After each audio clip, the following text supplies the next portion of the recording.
punta ka sa YouTube channel. Bale, desktop site ha, para ano. Tapos yan, punta ka sa Creative Studio.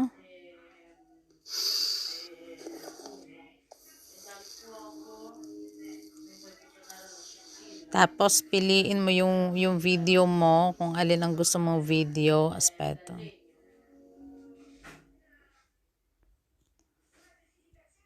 Okay.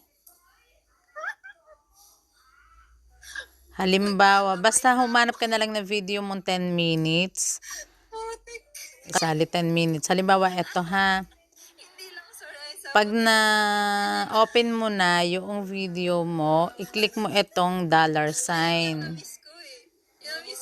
Yan. Makikita mo ito. Tapos, i-click mo itong pang-second na may check dito sa baba. Kasi Italiano ang nakalagay sa akin dito. I-click mo siya. Tapos, ito, halimbawa, tulad niyan, meron na akong tatlong ads na nakalagay diyan. So, i-click mo ito, kita mo yun nasa baba nagalaw.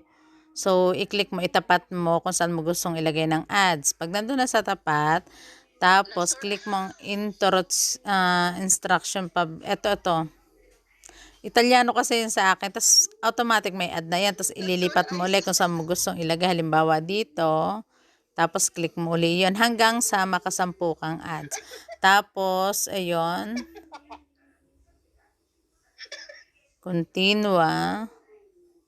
Tapos, save. Yan. Mayroon ka na 10 ads doon sa loob ng video na yan.